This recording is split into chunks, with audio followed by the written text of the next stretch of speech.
Olá, hoje nós vamos falar sobre comunicação entre processos.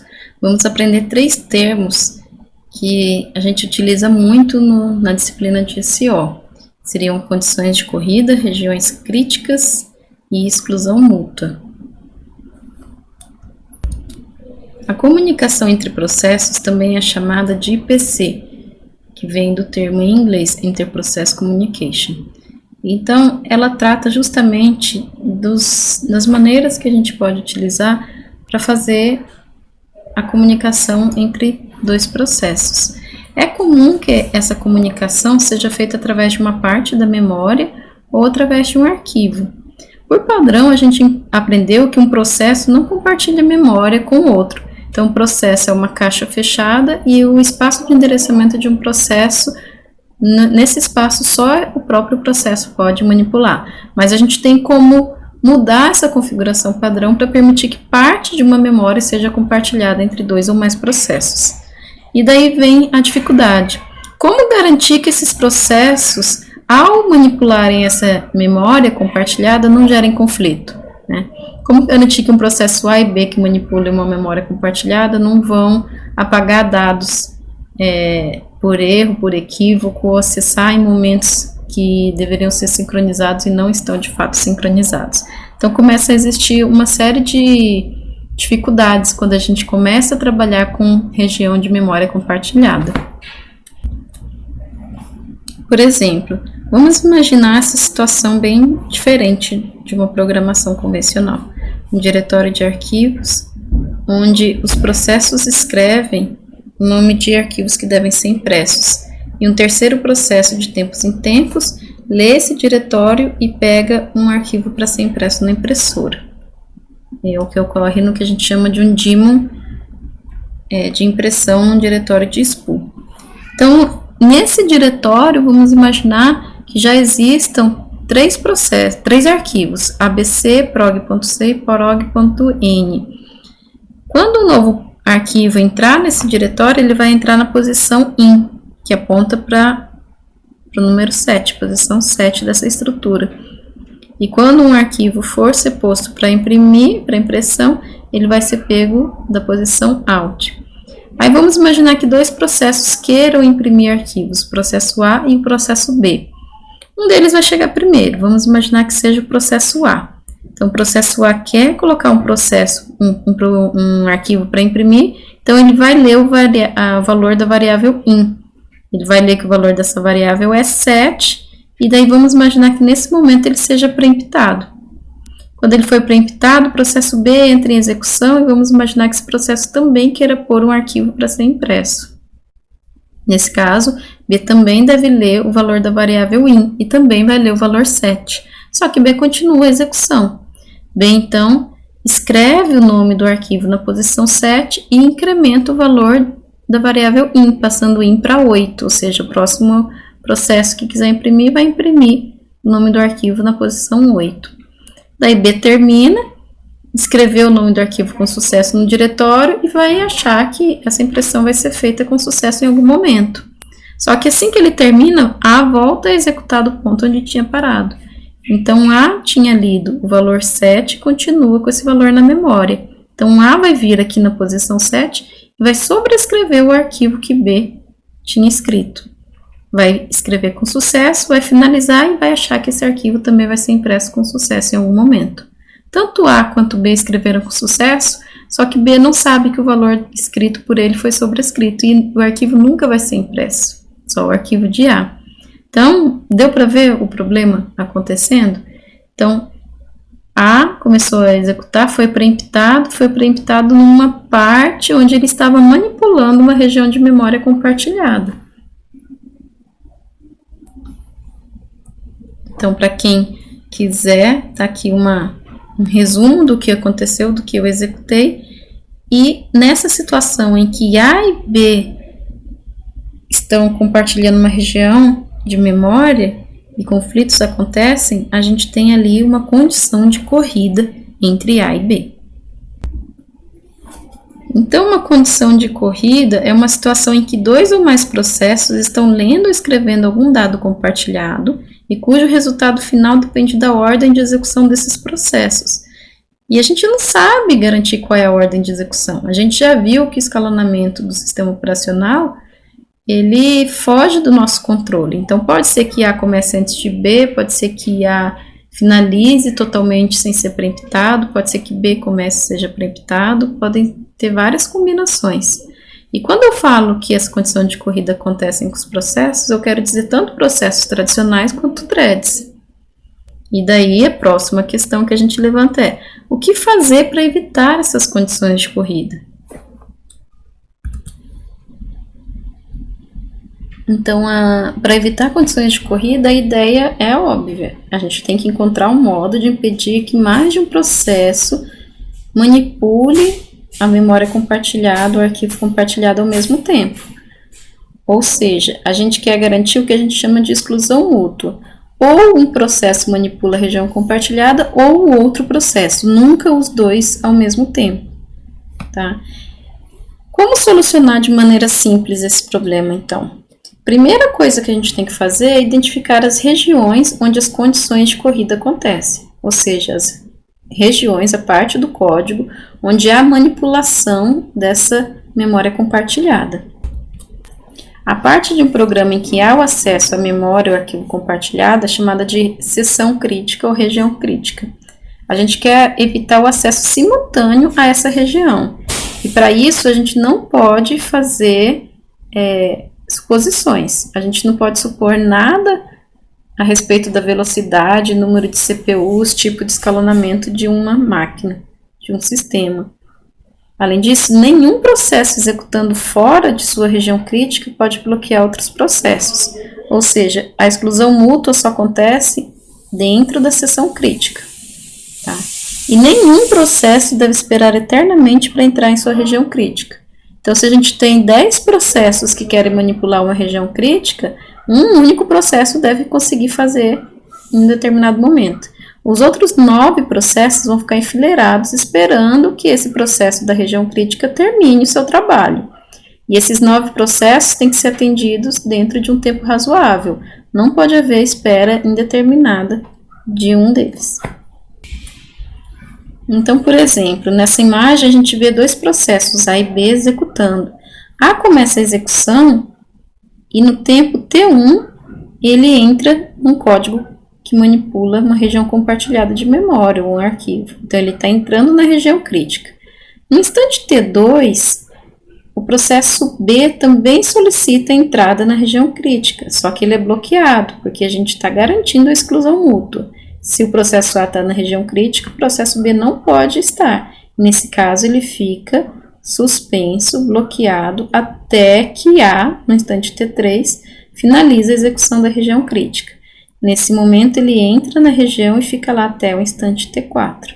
Ou seja, nessa linha do tempo horizontal, nem em um momento 2 processos residem na região crítica ao mesmo tempo. O problema é, como que a gente pode garantir essa exclusão mútua então? A primeira ideia que vem na cabeça é que não aconteça preempção. Então, num ambiente com uma única CPU, se não acontecer interrupções, as preempções não vão acontecer também. E nesse caso, um processo que começa a executar o código crítico vai terminar o código se não houver preempção. É uma maneira, mas é uma maneira que não é aconselhada de se fazer exclusão mútua. Imagine que o processo que desabilitou a interrupção, por exemplo, seja finalizado, sem liberar essa interrupção novamente. Além disso, ambientes que têm muitos processadores têm perda de desempenho, porque a todo momento que a interrupção tiver que ser desabilitada, essa mensagem tem que ser enviada para todos os processadores, para que eles fiquem cientes dessa interrupção.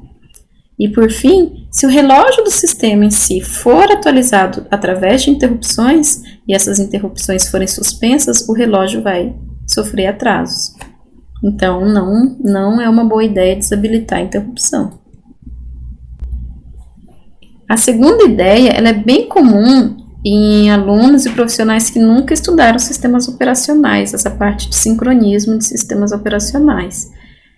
Essas pessoas costumam propor uma solução bastante ingênua chamada de variáveis de travamento. A ideia é que os processos que queiram acessar uma região crítica compartilhem uma variável entre si. Vamos chamar essa variável de lock.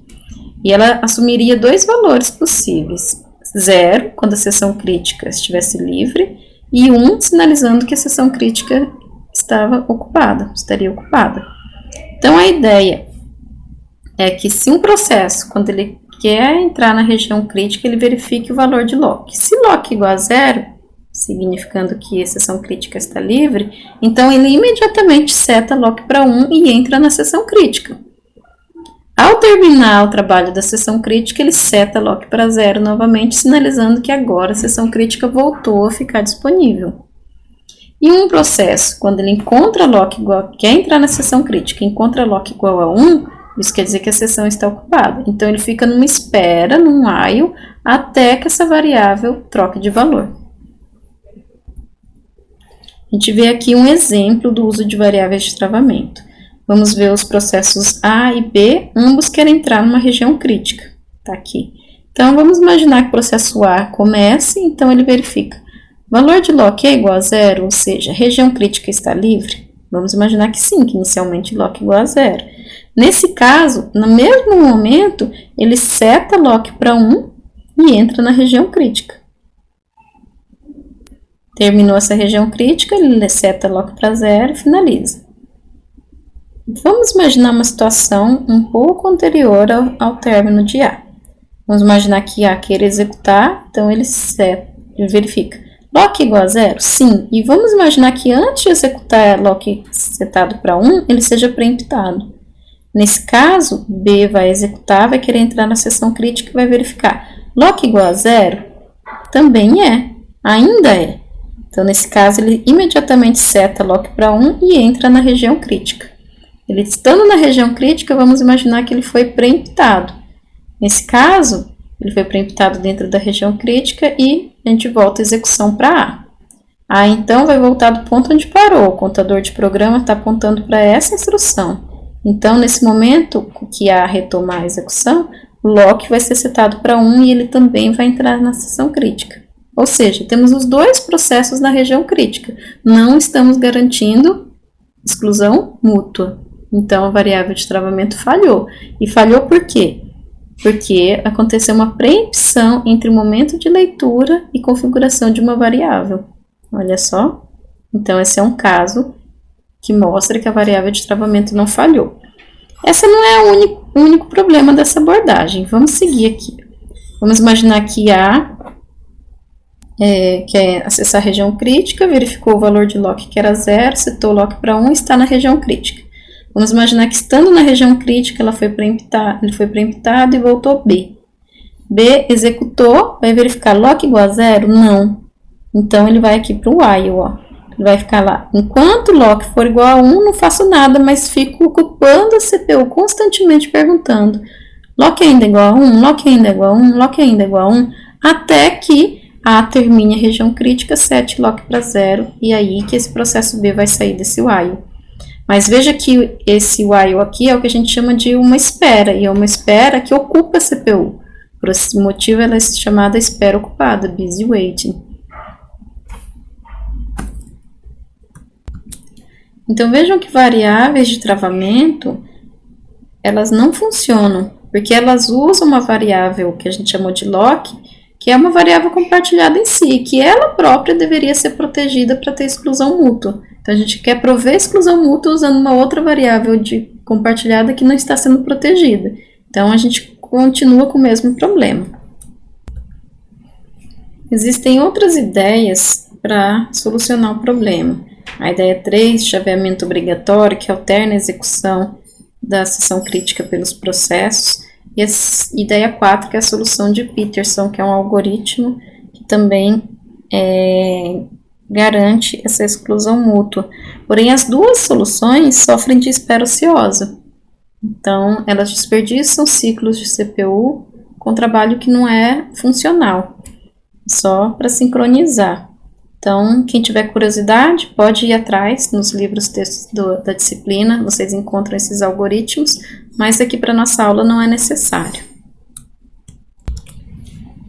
Então, a gente viu que a espera ociosa, ela consome tempo de CPU desnecessariamente. E, além disso, ela tem uma desvantagem que ela pode inverter a prioridade dos processos. Então, a gente viu que o escalonamento, ele atribui prioridades para os processos e utiliza essas prioridades para decidir quem vai entrar em execução na CPU. Então, vamos imaginar aqui dois processos, AP e BP. AP de alta prioridade, BP de baixa prioridade. E vamos imaginar que o escalonador sempre dê ao processador para aquele processo de mais alta prioridade. E vamos imaginar a seguinte sequência. Vamos imaginar que o processo de alta prioridade estava executando na CPU e requisitou uma entrada e saída. Por esse motivo, ele saiu da CPU e foi para o estado bloqueado. Quando ele foi para o estado bloqueado, o processo de baixa prioridade entrou em execução, começou a executar o seu código e entrou numa seção crítica. E enquanto ele estava na seção crítica, a entrada e saída requisitada por AP ficou pronta. Então, nesse caso, uma interrupção foi gerada e o processo AP saiu do estado bloqueado e foi para o estado pronto. E quando esse processo AP chegou no estado pronto, o escalonador viu que ele era o processo de mais alta prioridade entre os processos prontos e o que estava em execução. E por isso ele ganhou novamente a CPU e o processo BP que estava em execução foi preemptado. Só que ele foi preemptado estando dentro da seção crítica. Então, nesse caso, a P vai voltar a executar e ele vai querer entrar na seção crítica, mas não vai conseguir, porque o processo BP está apontando para a seção crítica, estava executando essa seção, e não saiu, não finalizou a seção crítica. Então, a P ficará em espera para entrar nessa seção crítica que só BP pode liberar.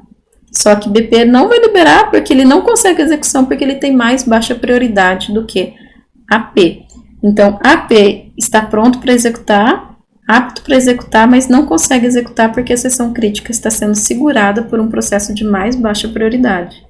Então, é uma inversão, e essa inversão não é propícia, não é interessante de ser realizada. E se houvesse uma primitiva de comunicação que bloqueasse os processos quando a eles não fosse permitido entrar nas regiões críticas? Então, em vez de um processo, quando quiser entrar numa região crítica e encontrar essa região já ocupada, em vez dele ficar numa espera ocupada, seria bem melhor se ele fosse bloqueado, em vez de ficar ocupando o CPU. Então, nesse caso, ele seria bloqueado e seria desbloqueado quando o processo que estava residindo nessa região crítica terminasse a execução. Seria bem mais interessante, não é? Em 1965, Dijkstra, famoso estudioso, propôs uma solução justamente para que os processos, ao tentarem entrar numa região crítica e encontrar essa região ocupada, forem bloqueados. Essa solução foi chamada de semáforo, justamente fazendo uma referência aos sinalizadores de trânsito. A ideia é que haja uma variável inteira que vai contar o número de recursos disponíveis ou solicitados pelos processos. Então, imaginem o valor do semáforo S como sendo créditos para acessar uma região crítica. Então, se o valor atual de um semáforo é igual a 1, isso quer dizer que um processo a mais pode entrar na região crítica ou acessar um recurso. Se S for igual a 0, nenhum processo mais pode acessar essa região. Nesse caso, se um processo solicitar entrar nessa região, ele vai ser bloqueado. A mesma coisa se o valor de S for negativo. A magnitude desse número vai expressar o número de processos bloqueados à espera daquele recurso, que pode ser, por exemplo, a seção crítica. Os semáforos, eles têm duas operações, operação down e operação up. A operação down, ela é solicitada quando o processo quer entrar na região crítica, fazer uso do recurso. E a operação up, o contrário, quando o processo estiver saindo da região crítica, estiver liberando um recurso. Essas operações recebem nomes diferentes conforme os autores variam. Então, a operação down, às vezes, ela é chamada de esqueci o nome. Up é signal, a down é wait. Então, down pode ser wait, up pode ser signal e outras nomenclaturas. Então, vamos verificar as operações. A operação down, o que ela faz é pegar um valor do semáforo e reduzir uma unidade o valor desse semáforo. E se o valor ficar negativo, isso quer dizer que aquele processo vai ter que ser bloqueado, porque já não existe o recurso disponível. Se a gente estiver falando da seção crítica, a seção crítica já vai estar ocupada. Então, o processo, nesse caso, que o semáforo ficou negativo, é adicionado a uma lista de espera pelo semáforo e fica bloqueado. Ele vai ficar bloqueado até que um outro processo libere o semáforo, chamando a função up. Então, a função up incrementa o semáforo, e se esse semáforo, o valor atual dele for menor ou igual a 0, então, sinalizando que já havia alguém esperando, bloqueado, esperando por esse recurso, então remove o processo da lista de espera de S e acorda esse processo. Então, o processo vai se tornar apto para execução, vai ser desbloqueado.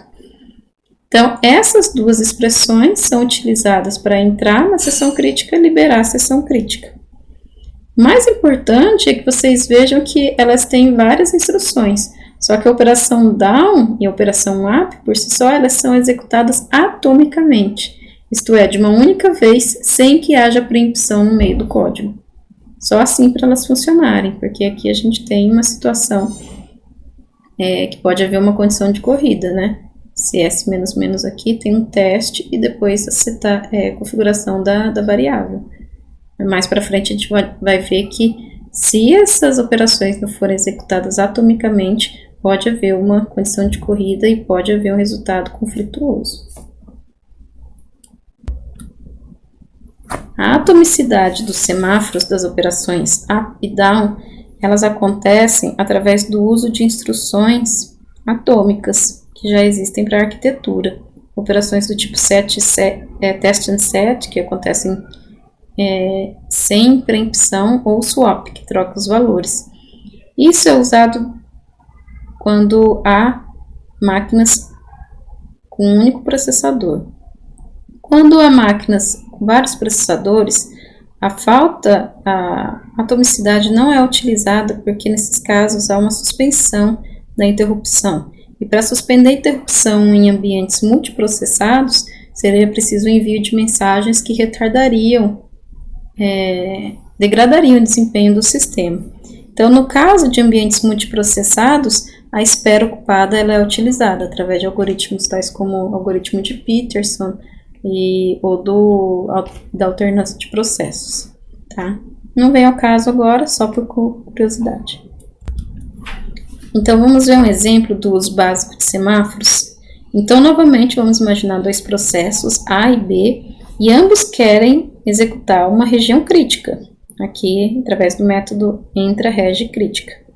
Então, a gente vai usar um semáforo compartilhado, inicialmente setado para 1, querendo dizer que um processo pode entrar na seção crítica.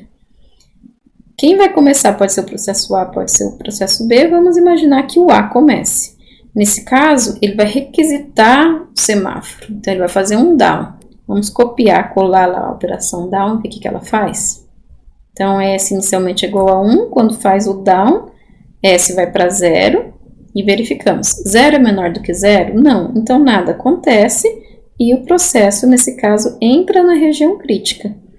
Ele conseguiu entrar na região crítica, não tinha ninguém mesmo aqui, e vamos imaginar que ele foi preemptado. Nesse caso, B entra em execução e vai querer entrar na região crítica, só que a gente está usando semáforo, então ele faz a solicitação do uso do semáforo. Ele vai fazer o down, solicita entrar na região crítica. S já tinha o valor 0. Vamos ver agora como fica, com uma nova chamada de down. Então, vamos chamar down novamente, era 0, foi para menos 1 o valor de S, e a gente verifica, menos 1 é menor do que 0? Sim. Esse valor negativo do semáforo já está indicando que esse processo vai ter que ser bloqueado. Então, ele é adicionado a uma lista de espera por esse semáforo e é bloqueado. Então, o processo B, nesse caso, vai ser bloqueado. Faz sentido, não é? Afinal de contas, A já estava na seção crítica. Então, ele fica bloqueado aqui até quando? até que A saia da região crítica e invoque APP em S. S, vamos relembrar, era -1 aqui. Então, quando A invoca APP em S, vamos ver o que acontece. Então, S mais, então era -1, foi para 0, e o teste é feito. 0 é menor ou igual a 0? Sim. Então, isso quer dizer o quê? Que S era negativo, então havia um processo bloqueado esperando por esse sinal. Então, nesse caso, remove um processo da fila de espera de S e acorda esse processo. Ora, remove qual processo? Qual processo está enfileirado esperando pelo semáforo? B. Então, remove B da fila e acorda B. Então, acordando B, agora a gente tem dois processos prontos, A e B. Só que A finalizou, né? Acabou o processo de A. Então, B entra em execução e vai entrar em execução do ponto onde ele havia parado. Ele tinha solicitado down, desbloqueou, entra na seção crítica, o único dono do pedaço, faz tudo o que tem que fazer na região compartilhada e libera o semáforo. Ao liberar o semáforo vai voltar a valer 1. E tudo pode continuar a execução da forma como deve. Os semáforos podem ser do tipo binário, quando assumem valor 0 ou 1. E nesse caso, muitas vezes eles são usados para garantir a exclusão mútua. E quando eles garantem a exclusão mútua, tal como a gente acabou de ver o exemplo, eles são tradicionalmente chamados mutex, de mutual exclusion. Então, é uma junção aí dessas palavras, né? Os semáforos podem ser do tipo contador também, quando eles são utilizados para controlar o acesso a determinado recurso, consistindo em um número finito de instâncias. Então, vamos imaginar, por exemplo, um servidor de arquivos que recebe no máximo 5 solicitações, que atende no máximo 5 solicitações por vez. Então, a gente poderia criar 5 threads e criar um semáforo inicializado com 5. Então, os clientes que chegam solicitam esse semáforo até o 5º cliente. Quando o 6º cliente chegar, ele vai ficar bloqueado até que uma das 5 primeiras threads seja finalizada e ele vai reutilizar uma delas. Semáforos também podem ser utilizados para sincronizar processos, ou seja, não só garantir exclusão mútua, mas também colocar ordem na execução. Por exemplo, quando a gente quer fazer aqueles prints ordenados, a gente pode colocar um join. Join é uma forma de sincronizar. Ou a gente pode colocar também semáforos. Vamos ver um exemplo aqui, um exemplo básico. Imaginem que a gente tem dois processos P1 e P2 e a gente quer executar a instrução de P1 primeiro, antes da instrução de P2. Então, nesse caso, a gente pode criar um semáforo S compartilhado e em vez de S ser setado inicialmente com 1, vai ser setado com 0. E daí a implementação dos processos fica um pouco diferente, ó. Vamos executar para a gente entender. Vamos imaginar a situação que P2 seja executado antes de P1. Então, nesse caso, vejam que a gente não pode executar a instrução P2 de P2 direto, porque senão a gente estaria quebrando a regra imposta pelo problema. Então, inicialmente, P2 vai invocar down no semáforo S. S inicialmente é 0, ao fazer down ela vai para -1, -1 é menor do que 0. Nesse caso, esse processo vai ser bloqueado e posto na fila de espera por S. E vai ficar aqui até que outro processo desbloqueie. Então, ele ficou bloqueado e nesse caso só P1 pode executar. Então, P1 vai executar a primeira instrução e depois fazer um APP em S. S era -1, vai valer 0, 0 é menor ou igual a 0. Então, nesse caso, ele vai retirar um processo da lista de espera pelo semáforo e acordar esse processo. Quem seria esse processo? P2.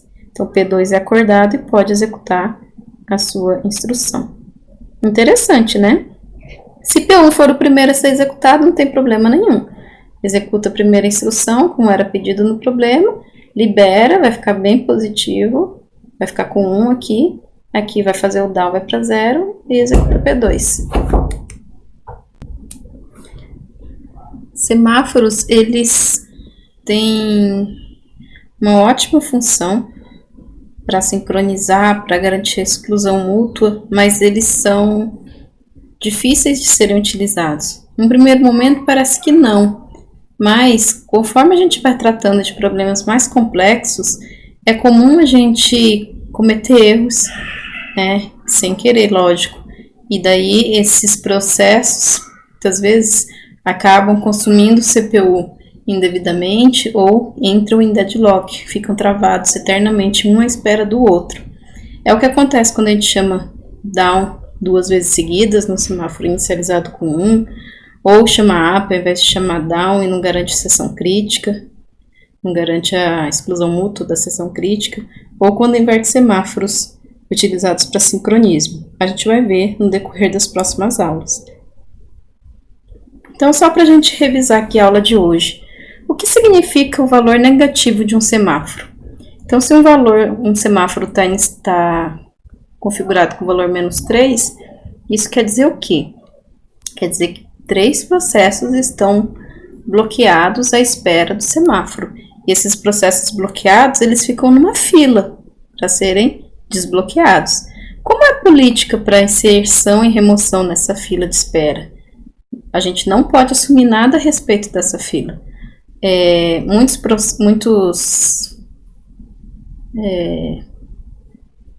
Muitos sistemas operacionais implementam como uma FIFO, mas não necessariamente será implementado assim. Não existe uma especificação de qual é a política, tá certo? Então, não podemos assumir nada quanto ao enfileiramento e desenfileiramento na fila de processos bloqueados. É possível que 2 processos executem as operações up e down sobre o mesmo semáforo e ao mesmo tempo? Não. Por quê? Porque essas operações elas são executadas de maneira atômica, sem preempção. Então, só um processo executa essas operações por vez. Essa aula, pode ser encontrado material no livro do Tannenbaum, do Silberschatz também.